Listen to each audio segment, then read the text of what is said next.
अस्सलाम वालेकुम। तमाम दोस्तों को मेरा सलाम। मेरा नाम है इब्राहिम खिलजी। अच्छा, एक क्वेश्चन जो अक्सर लोगों के जहन में आता है, ऑफिस में आके पूछते भी हैं तो उनको तो जवाब मिल जाता है, लेकिन मैंने देखा कि शायद इस तरह का कोई वीडियो मौजूद नहीं है जो जिन लोगों की ऑफिस तक एक्सेस नहीं है, तो उनका भी जहन में तो ये सवाल आता होगा कि इकोनेक्स का मतलब क्या है। तो बेसिकली ये पूरी एक स्टडी के बाद एक नाम रखा गया है, जिसमें 3-4 पॉइंट है जो मैं आपको बेसिकली आज इस वीडियो में उसको डिफाइन करने वाला हूँ।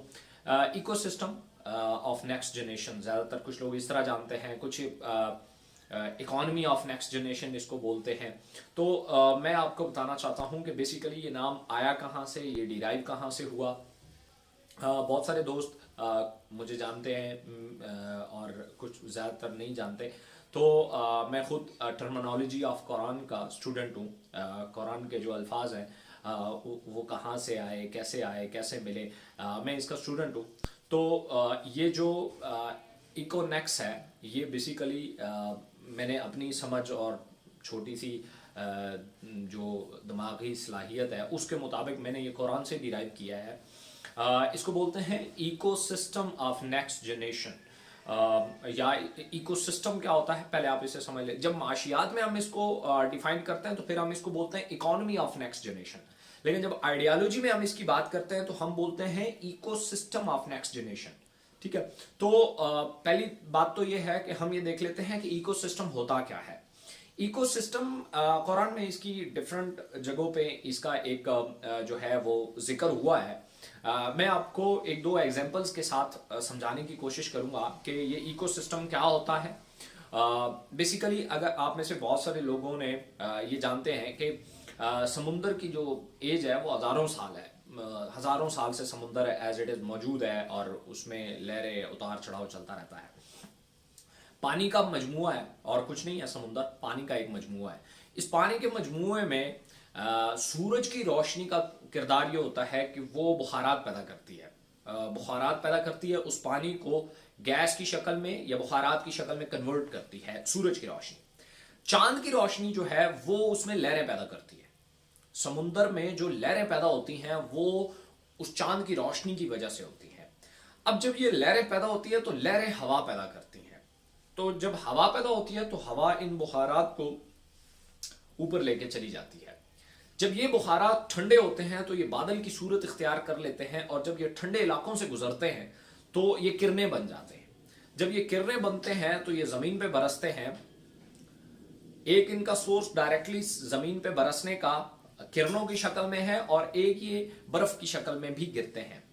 या तो ये डायरेक्टली किरणें बन के जमीन पे गिरते हैं और छोटे छोटे जो है बारिश बन जाती है, छोटे छोटे नदी नालों की सूरत इख्तियार करते हैं, या फिर ये बर्फ की चोटियां पहाड़ों की चोटियों पे ग्लेशियर की सूरत में और बर्फ की सूरत में इकट्ठी हो जाती हैं, जो फिर पिघलना शुरू करती हैं और छोटी छोटी आबशारें और नदी नाले बन जाते हैं, जो कि इकट्ठे होकर फिर दरिया बनते हैं। दरिया के बाद वो एक लंबा रूट पकड़ते हैं और जो है वो समुंदर में दोबारा वापस पहुंच जाते हैं। जहां से वो निकले होते हैं दोबारा वहीं पे पहुंच जाते हैं। ये कहीं पे भी आप पानी को जब उठाएंगे, ग्लेशियर्स में हो, फसलों को दिया जा रहा हो, बर्तन धोए जा रहे हो, कहीं पे भी हो, तो इसका जो मेन सोर्स होगा वो एक ही होगा। वो कहीं ना कहीं से आया होगा, इस पूरे पैरामीटर में या इस पूरे सर्कल में से कहीं ना कहीं से वो आया होगा। इस पूरे सिस्टम को, जिसमें से कोई एक कड़ी को आप अलग करेंगे तो आप इस पूरे साइकिल को आप कंप्लीट नहीं कर सकते। इस पूरे सिस्टम को इकोसिस्टम बोला जाता है। एक और एग्जांपल मैं आपको देता हूं। जैसे फर्ज किया एक बीज है, जब वो जमीन में एक खास नमी पकड़ता है, पानी की मिकदार पकड़ता है, तो वो फटता है तो पौधा तख्लीक होता है। जब पौधा तख्लीक होता है तो फिर उससे वो किसी कीड़े मकोड़े की खुराक है। जब कीड़े मकोड़े की खुराक है या किसी डायरेक्ट जानदार की भी खुराक है, वो जब उसे खाते हैं तो वो उसके मैदे में जाके खून बनता है, गोश्त बनता है और एक जानवर जो है वो पलता है। इंसान की जो खुराक है वो भी दो चीजें हैं, या पौधे हैं या फिर वो जानवर है, या गोश्त है या पौधा है। पौधा खाता है तब भी जो उसके अंदर का एक सिस्टम है वो उस खुराक में से खून पैदा होता है, खून बनता है उस खुराक से, चाहे वो गोश्त की शक्ल में उसे खाए या उसको पौधों की शक्ल में से खाए, वो खुराक बनती है। खुराक के बाद जब वो उसे खा लेता है तो फिर खून बनता है। खून जब प्योरीफाई शक्ल पकड़ता है तो गोश्त बनता है। गोश्त जब प्योरीफाई होता है, मजीद उसमें से टॉक्सिन अलग होते हैं, तो ये एक जो हड्डी होती है, नाजुक सी हड्डी, जैसे कान की, नाक की जो नाजुक हड्डी होती है, मतलब जिसको मरुकनी हड्डी भी पंजाबी में बोलते हैं, वो बनती है। जब वो मज़ीद प्योरीफाई होती है तो वो ये जो हमारी हड्डी होती है मेन, ये बन जाती है। जब वो मज़ीद उसमें से टॉक्सिन अलग होते हैं, उसकी मज़ीद प्योरीफाई शक्ल जो है वो मिख बनती है, और जब वो मज़ीद प्योरीफाई होता है तो वो मनी बनता है, जिसको स्पर्म्स भी कहा जाता है, और जिससे ख़ास तौर पे फिर अगले बच्चे की कोई तख्लीक होती है। अच्छा, जब ये इंसान में से रूह अलग हो जाती है, इंसान मर जाता है, वो वापस ज़मीन में जाता है। जब वापस ज़मीन में जाता है तो उसमें से वो सारी चीज़ें, आप कुछ अर्सा बाद देखेंगे तो उसकी ना हड्डी बचेगी ना गोश्त, वो किधर गया, वो वापस ज़मीन में चला गया जहाँ से उसने शऊरी शक्ल पकड़ के आया था। तो ये पूरा साइकिल है, जहाँ से वो पैदा होता है दोबारा वहीं पे चला जाता है। इस पूरे सिस्टम, पूरे साइकिल को भी जो है वो इको साइकिल कहा जाता है, ये इको सिस्टम कहा जाता है। तो इकोनेक्स जो है, इसका जो इको सिस्टम है क्या है, आप देखेंगे कि एक ऑनलाइन स्टोर है, एक बिजनेस है, उसमें तीन चीज़ें इंपॉर्टेंट होती हैं, खासतौर पे इकोनेक्स में तीन चीज़ें हैं। नंबर वन सप्लायर है जो प्रोडक्ट बना रहा है, नंबर टू कस्टमर है, कंज्यूमर जो प्रोडक्ट यूज़ कर रहा है, नंबर थ्री मार्केटियर है जो इन दो को कनेक्ट कर रहा है आपस में। ये तीन चीज़ें जो हैं ये एक दूसरे के साथ कनेक्टेड है। अच्छा, इकोनेक्स में जो मार्केटियर है वो चाहे तो उसके पास बेशुमार किस्म के सप्लायर हैं जो उन्हें प्रोडक्ट देने के लिए तैयार बैठे हुए हैं, और बेशुमार उसके पास कस्टमर का स्कोप है जिनको वो बेच सकता है। सेम इसी तरीके से जो कस्टमर है वो डायरेक्टली सप्लायर से भी, इकोनेक्स के सिस्टम में डायरेक्ट सप्लायर से भी अपनी प्रोडक्ट ले सकता है या मार्केटियर के थ्रू भी उसको ले सकता है। जो सप्लायर है वो चाहे तो डायरेक्ट यूजर तक अपनी प्रोडक्ट पहुंचा दे, चाहे तो बीच में मार्केटियर के सहारे वो अपनी प्रोडक्ट पहुंचा दे। तो ये एक दूसरे के साथ कनेक्टेड एक सिस्टम है जिसको इकोसिस्टम कहा जाता है। अब आगे जो नेक्स्ट आता है, नेक्स्ट का मतलब नेक्स्ट जनरेशन होता है। नेक्स्ट जनरेशन से मुराद लोग अगली नस्ल भी लेते हैं, लेकिन इससे मुराद नेक्स्ट वर्जन है।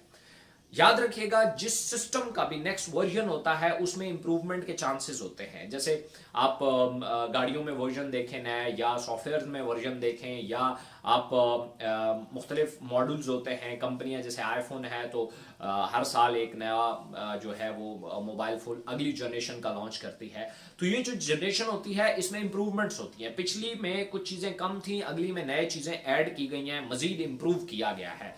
तो इकोनेक्स का जो मतलब है कि आने वाले टाइम में जो भी स्मार्ट इकोसिस्टम होगा वो इकोनेक्स कहलाएगा। सो ये इसकी डेफिनेशन है। इसको सेम जब हम माशियात में डिस्कस करते हैं तो उसमें भी हम यही बोलते हैं, इकोनॉमी ऑफ नेक्स्ट जनरेशन। तो इकोनॉमी का जो भी नया मॉडल होगा, अर्निंग का जो भी नया मॉडल होगा, उसको या जो उसमें इंप्रूवमेंट पॉसिबल है उसको इकोनेक्स बोलते हैं। फिर नीचे एक स्लोगन लिखा हुआ है, द मिशन इज परफेक्ट। ये भी कुरान से डिराइव है कि 100% कोई चीज़ एग्जिस्ट नहीं करती, 100% परफेक्शन जो है वो एग्जिस्ट नहीं करती, हर टाइम इंप्रूवमेंट के चांसेस होते हैं। तो ये जो एक लाइन लिखी हुई है, द मिशन इज़ परफेक्ट, अगर इसमें उर्दू में बोलूँ तो आसानी से आपको समझ आ जाएगा कि हमारी जो मंजिल है वो जद्दोजहद है, ना कि हम मंजिल के लिए जद्दोजहद कर रहे हैं। हमारी जो मंजिल है वही जद्दोजहद ही हमारी मंजिल है। तो हमने इंशाल्लाह आगे बढ़ते रहना है, क्योंकि इसके पीछे भी बहुत सारी एक इकोसिस्टम इन्वॉल्व है। लाइक हम समझते हैं कि ज़मीन घूम रही है और जो सूरज है वो अपनी जगह पे साकिन है, लेकिन हैरानगी की बात यह है कि सूरज खुद गैलेक्सी के इर्द गिर्द घूम रहा है। और उससे बड़ी हैरानगी की बात यह है कि वो गैलेक्सी खुद घूम रही है किसी और सिस्टम के तहत। सो यहाँ इस कायनात में कोई भी चीज़ जो है वो सुकून सकन नहीं है, ठहरी हुई नहीं है। हर चीज़ अपने एक जो रास्ता है या एक जो जद्दोजहद है उसमें लगी हुई है। सो यही सबसे बड़ी जो है वो कायनात में हमें सबूत मिल जाते हैं। तो इसी को हमने भी स्लोगन बनाया कि हमारी कोई जद्दोजहद ही हमारी मंजिल है। हमारी कोई मंजिल इस तरह नहीं है कि हम वहाँ पहुँच जाएंगे और उसके बाद ख़त्म। हमारे पास हमेशा जिनकी को मंजिल के लिए जद्दोजहद करते हैं, एक दिन उनकी जद्दोजहद ख़त्म हो जाती है। तो ये एक छोटी सी आइडियोलॉजी थी। और फिर साइकोलॉजिकली ये लफ्ज़ क्यों चुने गए, इको और नेक्स्ट, नेक्स्ट का नेक्स्ट, और ये इसलिए कि साइकोलॉजिकली एक ऐसा फिगर है या एक ऐसा लफ्ज़ है जिसको बोलते हुए ज़बान जो है वो माइंड के और साउंड्स को इफेक्ट करती है और सपोर्ट करती है। जब आप इकोनेक्स्ट बोलेंगे तो आपको बड़ा मज़ा सा आएगा। सो इसलिए ये अल्फाज का चुनाव जो है उसका बहुत ध्यान रखा गया और फिर ये इकोनेक्स्ट बना। सो ये एक छोटी सी आइडियोलॉजी है। अगर आपसे कोई पूछे कि इकोनेक्स का मतलब क्या है, तो मैंने आपको इस 10-11 मिनट की वीडियो में ये समझाने की कोशिश की है कि इकोनेक्स बेसिकली डिराइव कहाँ से हुआ है। इसलिए कोई भी अगर आइंदा के बाद ऐसा क्वेश्चन करे तो आपके पास इंशाल्लाह जवाब मौजूद होगा। So thank you so much.